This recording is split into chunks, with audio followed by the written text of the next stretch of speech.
Muy buenas tardes, doctora Mirna Saltos. Somos el grupo número 5. El grupo número 5 va a exponer el día de hoy los derechos humanos en el derecho internacional. Quienes son los integrantes de este prestigioso grupo son las siguientes personas, las compañeras y compañeros Jennifer Vallejo, la compañera Heidi Reyes, el compañero Jordan Sancán, la compañera Luz María Yauripoma, el compañero Napoleón Cruz y quienes habla Joana Saavedra. A continuación, por favor, compañera.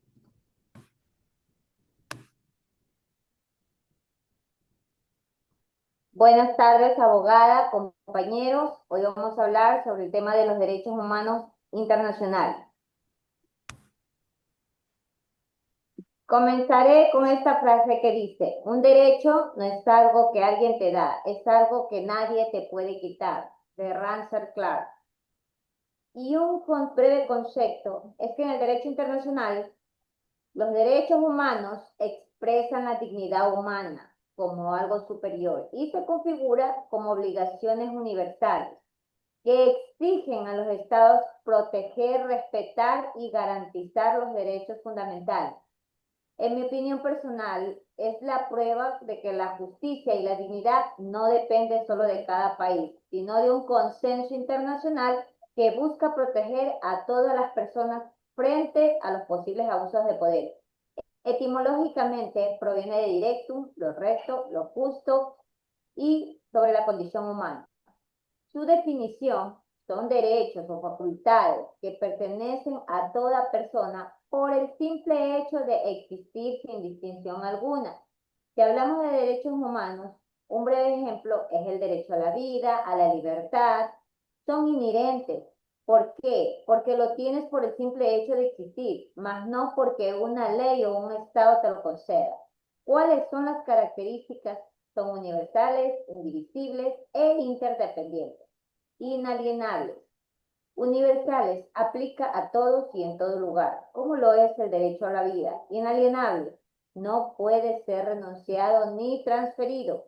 O sea, que nadie puede vender ni ceder su derecho a la vida. Por ejemplo, indivisibles e interdependientes, todos tienen igual importancia y se relacionan entre sí, como es el derecho a la libertad de expresión, que se relaciona con el derecho a la participación política, o el derecho al agua potable, que se conecta con el derecho a la salud. ¿Cuáles son cuáles son los que ejercen los límites del poder estatal?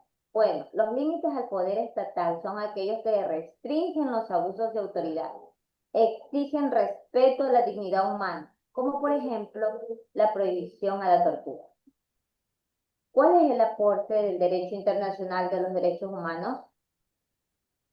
Refuerza la protección de los derechos humanos al transformar en obligaciones internacionales.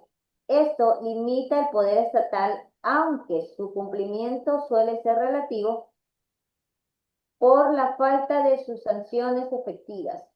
Concede valores esenciales al fijar un estándar mínimo universal de dignidad humana que ningún Estado puede desconocer. Un ejemplo tenemos aquí cuando la Corte Interamericana de Derechos Humanos emite una sentencia en el caso de Talía Gabriela González Yui. Cuando tenía 3 años, sucedió en Ecuador, declaró al Estado responsable por la falta de protección a una niña contagiada por VIH en un banco de la Cruz Roja durante una transfusión de sangre dentro de un hospital público. La obligación por Ecuador a ser parte de la Comisión Americana de Derechos Humanos, ya que tuvo que reparar a la víctima, reformar sus protocolos de salud y garantizar que casos como estos no se vuelvan a repetir. Para concluir, culminaré con esta frase que dice, todos los seres humanos, sea cual sea su cultura, su pasado histórico, sufren cuando son intimidados, cuando son encarcelados o torturados. Debemos, por lo tanto, insistir en un consenso global, no solo por la necesidad de respetar a los derechos humanos, sino también por la definición de esos derechos, porque son inherentes en todos los seres humanos, anhelar la libertad, la igualdad y la dignidad. Esto ha sido mi tema. Le doy paso a mi siguiente compañera.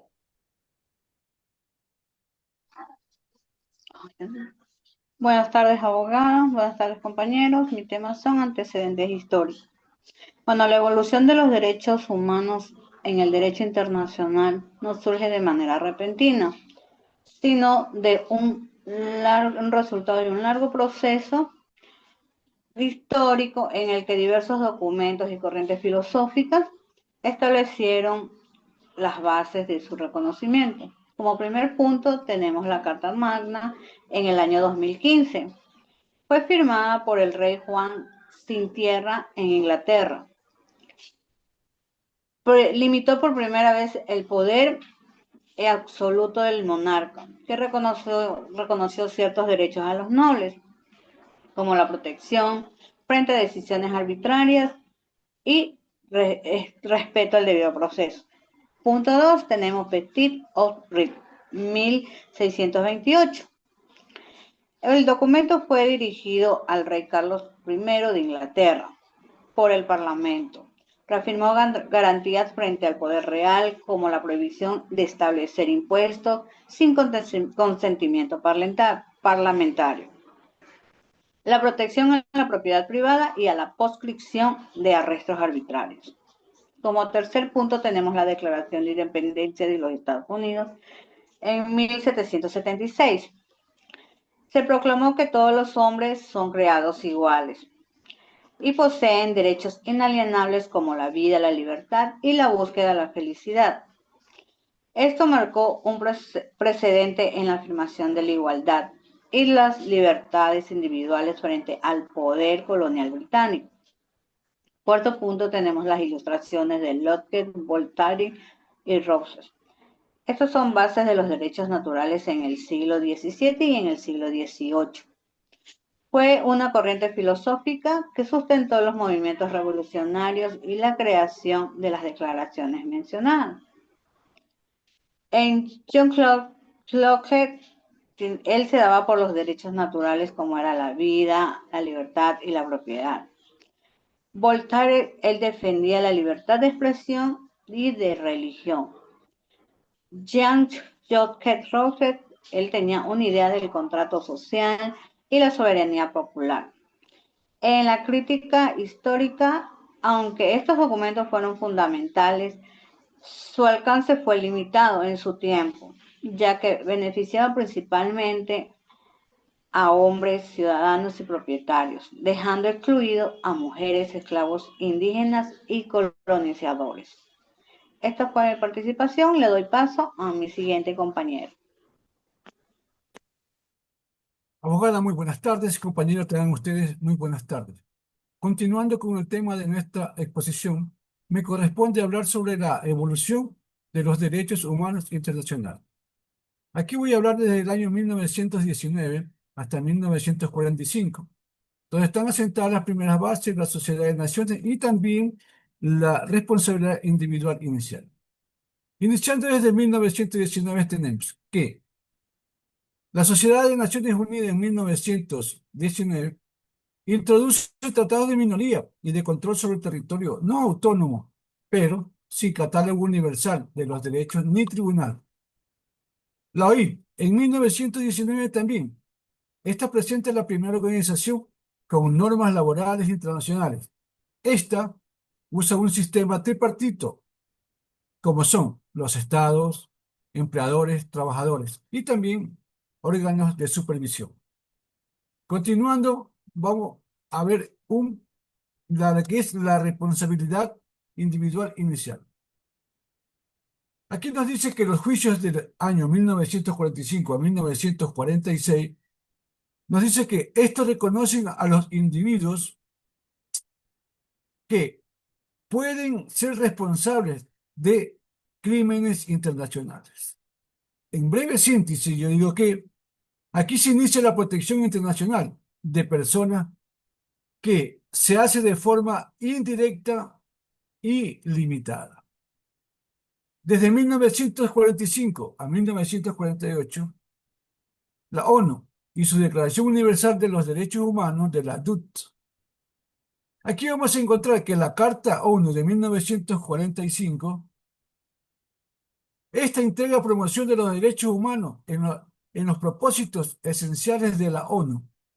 El DUT, en 1948, emite el primer catálogo universal de derechos civiles, políticos, económicos, sociales y culturales, con base para tratados posteriores. En el análisis que tengo, que prácticamente esto da inicio a la protección internacional de personas, aunque de forma indirecta y limitada. Desde 1966, aquí vamos a encontrar el Tratado Universal y Consideración del PITS en 1966. ¿Qué nos dice esto? Que esta garantiza los derechos civiles, políticos y que permiten la denuncia individuales ante los comités de derechos humanos. El PITSET nos reconoce derechos económicos, sociales y culturales. ¿Por qué? Que se puede hacer aquí las quejas individuales. El CEDAW, en 1979, ¿qué hace esta? Esta elimina la discriminación contra la mujer. En 1948 se prohíbe la tortura absoluta. En 1989 se reconocen los derechos de los niños, niñas y adolescentes. En procedimientos especiales de la EPU, ¿qué hace esta? Esta realiza la supervisión continua de todos los estados mediante consejos de derechos humanos. En síntesis, aquí vemos que se crean normas vinculantes y mecanismos de supervisión que hacen muy exigibles los derechos. Pero en el sistema regional de protección, en este tenemos un pequeño concepto que dice, en Europa, perdón, un pequeño concepto que dice, sistemas continentales se refuerzan la protección adaptada de cada región. Aquí se refuerza la protección que es adaptada en cada una de las regiones. Por ejemplo, como Europa. El CET en 1950. El Tribunal Europeo, ¿qué permite? Permite las demandas individuales. Ya. Esta Carta Social Europea y la Carta de Derechos Fundamentales de la Unión Europea completan la protección. América, ¿qué nos dice? La Declaración de América de 1948 y el CAT en 1969, el CIT y la Corte Internacional de Derechos Humanos, ¿qué hacen esto? Protegen los derechos con decisiones vinculantes. En África, la Carta Africana de 1981 combina derechos individuales, colectivos y de los pueblos. Aquí, ¿qué hace la Comisión? La Comisión y la Corte Africana supervisan siempre el cumplimiento de estos derechos. Entramos aquí al individuo como sujeto de derecho internacional. En el concepto tenemos que el concepto del individuo que adquiere aquí, adquiere un rol central, titular de derechos y responsabilidades penalmente. La titularidad de derechos, esta se puede reclamar ante órganos internacionales como los comités, tribunales y tribunales regionales. Bajo la responsabilidad penal, el individuo debe responder por crímenes internacionales. El multinivel y diálogo de las cortes. Aquí dice que los tribunales internacionales y nacionales cooperan fortaleciendo el cumplimiento de los derechos. Y también voy a hablar de la promoción de la exigibilidad. Aquí tenemos que los derechos pasan de ser solo declarativos a ser jurídicamente exigibles con sanciones y reparaciones. En conclusión de lo que he expuesto en mi tema, digo que la evolución internacional de los derechos humanos es un proceso histórico en el que la comunidad internacional, después de la Segunda Guerra Mundial, asumió progresivamente la responsabilidad ¿de qué? De definir, proteger y promover los derechos fundamentales y también libertades esenciales a todos los seres, superando visiones con marco legal centrado en la Declaración de los Derechos Humanos de 1948 y así consolidando a través de diversos tratados y pactos internacionales. Eso es lo que puedo admitir de mi exposición y continuando con el tema, le paso a mi siguiente compañera. Adelante, compañera. Muy buenas tardes, doctores, compañeros presentes. Dentro del tema de la transformación de la soberanía, como primer punto tenemos lo que es el poder absoluto de Bodino. Para Jean Bodino, el Estado, a través de figuras de la soberanía, posee lo que es un poder absoluto y perpetuo para hacer y deshacer leyes. Esta soberanía era indivisible, inalienable, donde siendo el poder que legitimaba al Estado frente a otras fuerzas. Dentro de la característica de la soberanía de Bodino, tenemos el poder absoluto, que es donde el soberano tiene el poder de mandar sin el consentimiento de otros sujetos, siendo él quien hace las leyes. Tenemos el poder perpetuo, donde la soberanía es continua y no tiene un límite de tiempo impuesto por otro. Tenemos el poder indivisible, donde la soberanía es un poder único que no se puede fragmentar. Y por último, el poder inalienable, donde el poder soberano no puede ser cedido ni transferido. Así como se pueden emplear, también existen lo que el poder absoluto, que a pesar de su absoluto poder soberano, para Bodino sostenía que estaba sujeto a ciertas restricciones fundamentales. Como segundo punto tenemos después de 1945, donde han conferido una base jurídica a los derechos humanos desarrollando lo que es un conjunto de derechos humanos internacional. Es decir, que la mayoría de los estados también han adoptado con constituciones y otras leyes que protejan formalmente los derechos fundamentales. Como tercer punto tenemos lo que es la dignidad humana.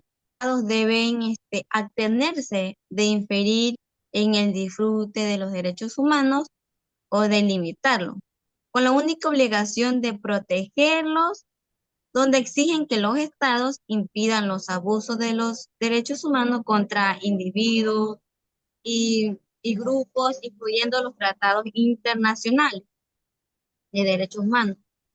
En caso de que estos procedimientos judiciales no aborden lo que es los abusos contra los derechos humanos, también existen lo que son los mecanismos y procedimientos en lo cual ayudan a garantizar que las normas internacionales de derechos humanos sean efectivas, respetadas y aplicadas dentro del marco legal. Como cuarto punto tenemos donde se crean los derechos internacionales de derechos humanos como disciplina autónoma, donde surgen tribunales internacionales como la interamericana, la europea y la africana. También tenemos que dentro de la transformación de la soberanía también está tipificada lo que es en la Corte Penal Internacional de 1998, reconocida como genocidio y guerra lesa humanidad. Por último, tenemos lo que es la crítica, donde los estados aún resisten ceder lo que es la soberanía plena.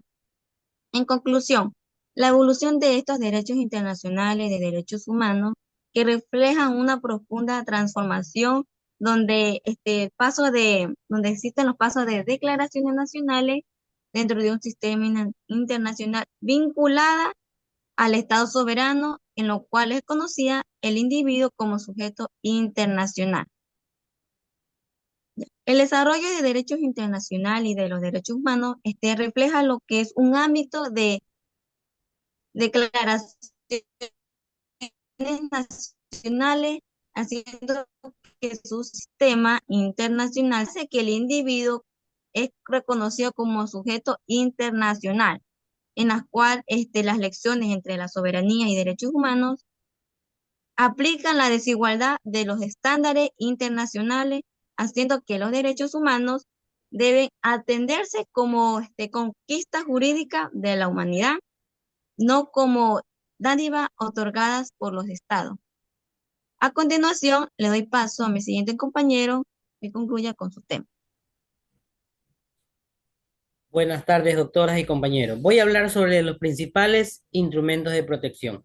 Los instrumentos más relevantes en materia de derechos humanos, tanto en el ámbito universal como la Carta de la ONU, la Declaración Universal, los pactos de 1966 y la Convención Específica, como en la regional, Convenio Europeo, Convención Americana, Carta Africana, Carta Árabe, ASEAN.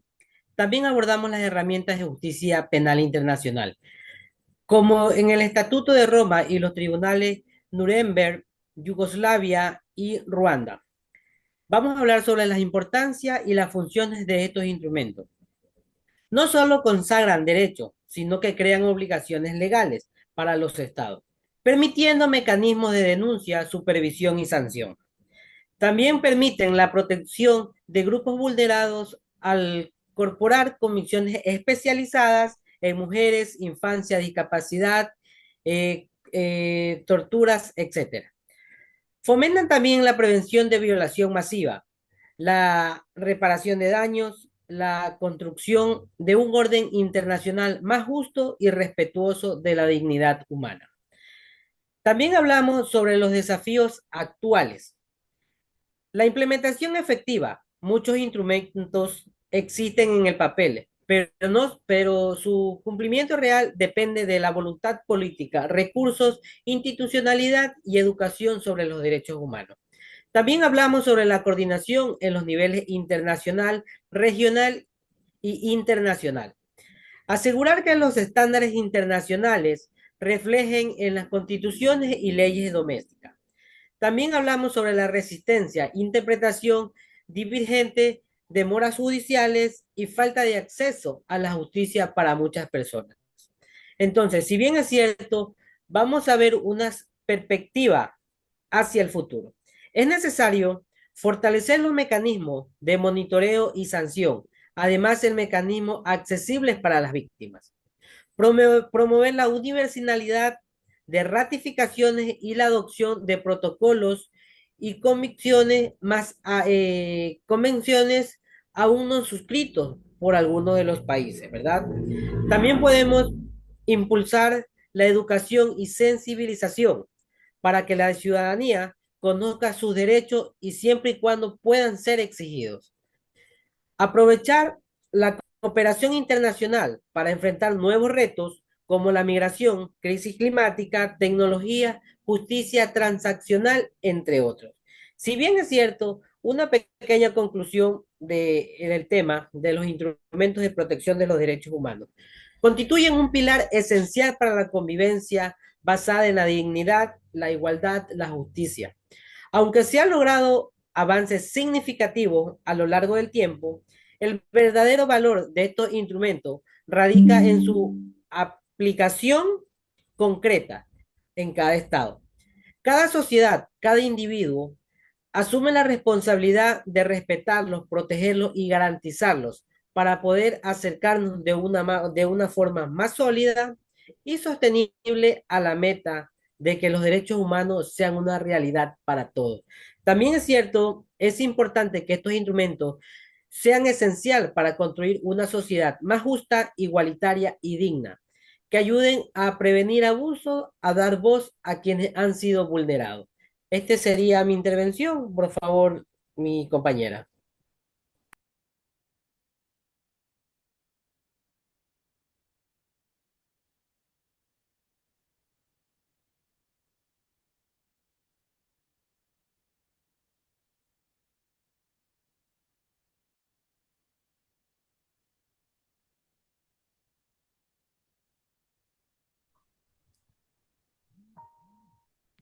Listo.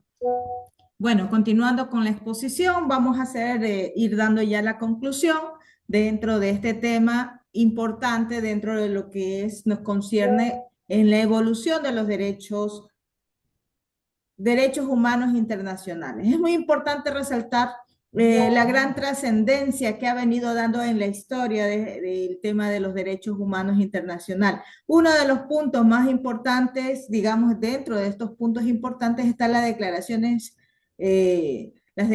nacionales, que en sí encierra el sistema internacional vigente. ¿Qué quiere decir con eso? Que antes los derechos humanos eran una simple declaración de buena voluntad dentro de los países, dentro de cada uno de los países. Actualmente podemos decir que existen tratados y pactos internacionales que nos ayudan a tener obligaciones compartidas. Por decir, si un Estado incumple, puede ser sancionado por otro organismo internacional, como lo es la Corte Interamericana de Derechos Humanos, compañeros y compañeras. Otro de los puntos para resaltar en esta conclusión es el Estado soberano.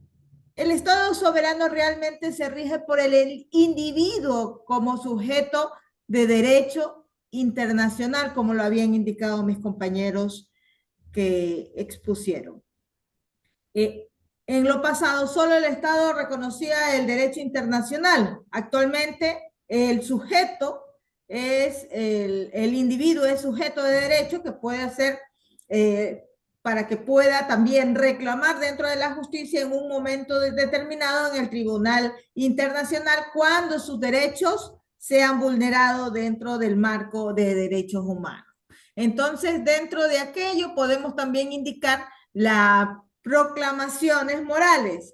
Estos tribunales internacionales efectivos, realmente los derechos humanos dejaron de ser una simple idea, simples ideales, para pasar a ser realmente protegidos por ciertas instituciones, como actualmente es la Corte Interamericana de Derechos Humanos.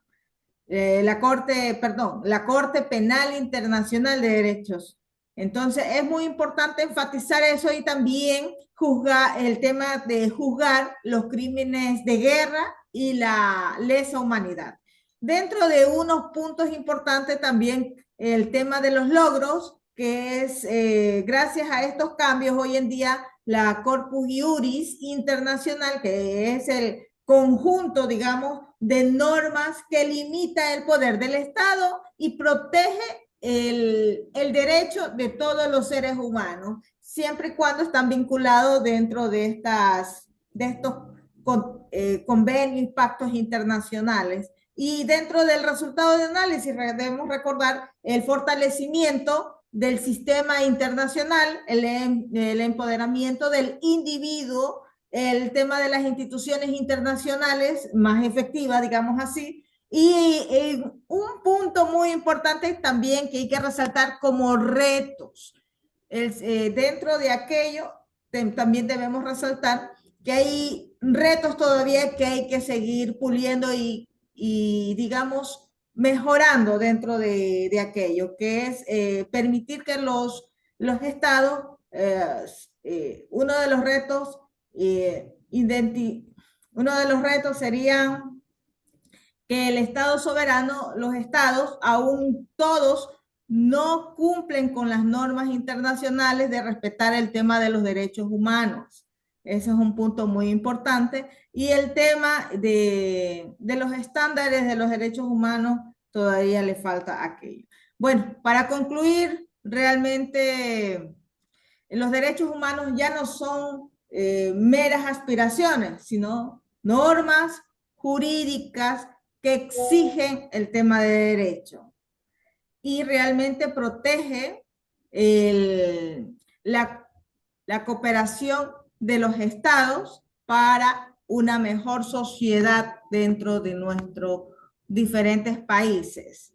Y en la historia hay que resaltar que el tema de los derechos humanos ha sido luchas, conquistas de los seres humanos para que lleguen realmente a estar dentro de una conquista jurídica y se puede evidenciar dentro de las normativas.